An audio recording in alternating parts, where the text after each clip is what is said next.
now focusing on our fly front. The fly front will sit here on the crotch area, on the crotch seam, and you can see a straight line and then it goes into the curve.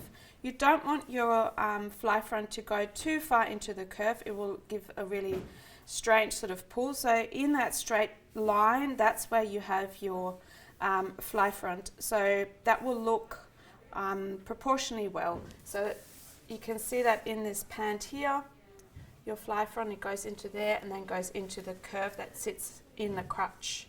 That is the straight part along the tummy. So what we're going to do now, we're focusing on this facing that's coming out here. So a lot of labels have the fly front angled, square. I like them curved. You can see them curved, squared. We'll try the curved one and you can have a look how that works. You can also do optionally angled or squared. So what we're going to do first is measuring the length of this opening, and this is where your zipper sits. So we need this length. So this is a 16 centimeter zipper,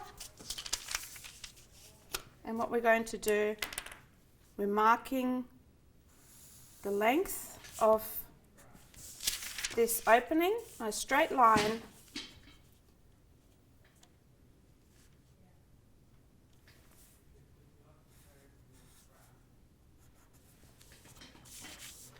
And then we're running a parallel line. So I just need to move this a bit further over. I'm going to cut this off so it's easier to handle. Going to mark a straight line, parallel line at 3 centimeters. And that is the width of this facing here.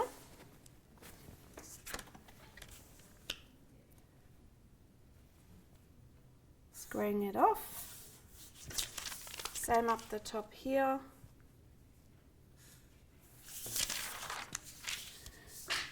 And I'm now going to curve this end. So what this is going to look like, you can see this line here. Once it gets mirrored towards the inside here, that part needs to be curved. So what I'm going to do is measure a centimeter in from either corner, and then I'm going to curve this. That's just a guideline.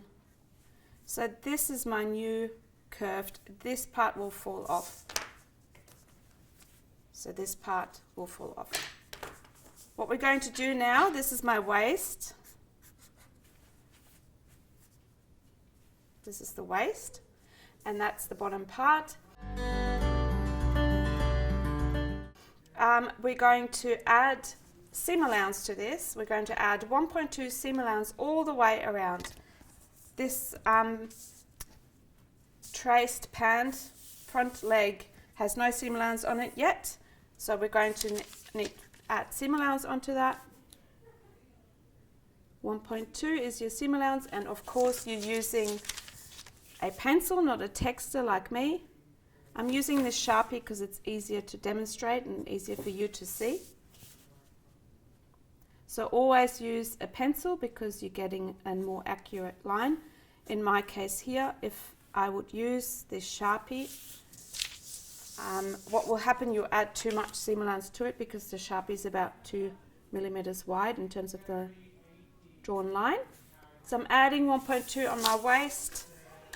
This straight piece here is where it gets attached to the center front opening along the crotch seam.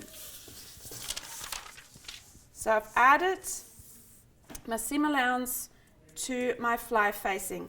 This is the fly facing. My grain line is parallel to the center front, so I can draw a line in there, parallel to your center front here. You can see that's your center front. That's your fly facing, and you will cut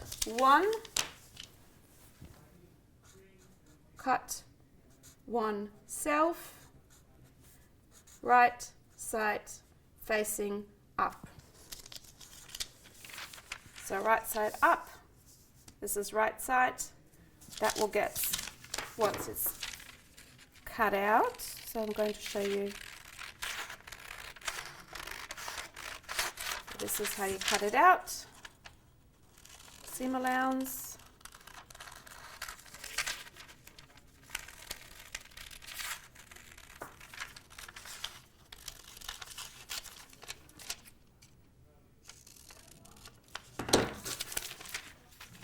So once it gets attached onto here, and then backed over, folded over into the other side to the inside.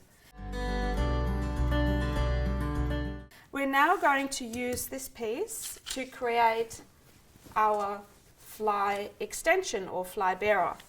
So what we're going to do is fold paper in half.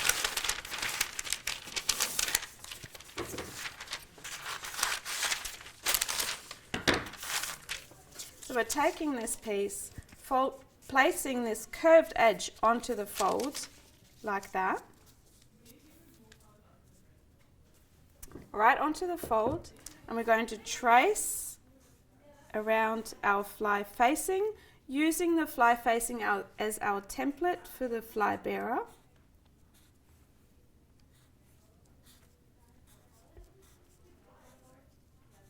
Come to that point. Then move it down by 2 millimeters, and I'm just moving it down slightly. You can see it here up the top.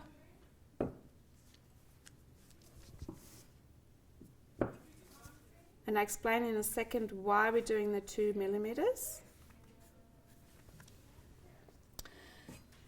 And we have our fly bearer with a straight line. That is where it gets attached to the center front.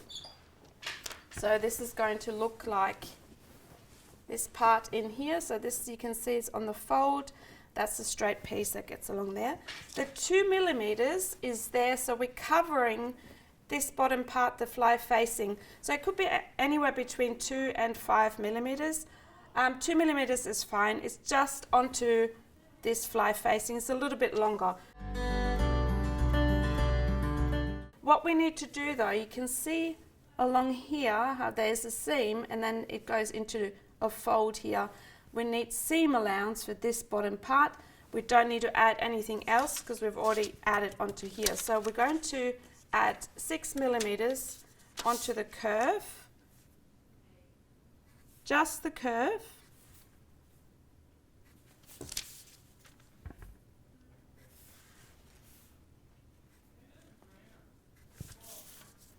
And we can cut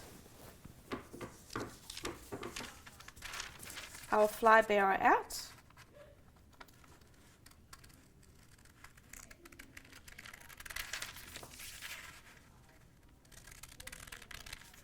Cut on the inside of your traced line because you're tracing it from this piece.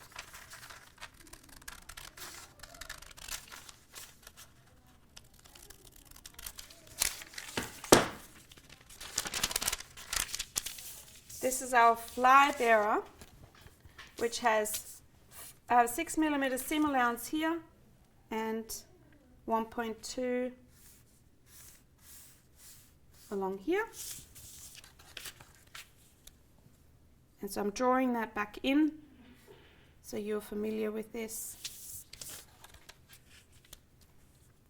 This was traced from the fly facing. And remember, it's 6 millimeters along here. Our grain line runs here in the middle.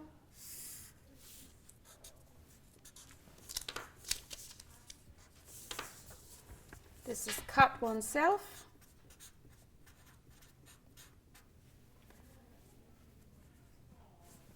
And you also need to block fuse both of these. This is also right side up. Block fuse is in red. Okay. So when we compare this now, when this sits along here, this finishes off right on the notch. and your fly extension goes, as you can see, a little bit further down past the seam allowance here, and then we have added 6mm seam allowance, and you're ready to go for your fly facing, and fly bearer or fly extension.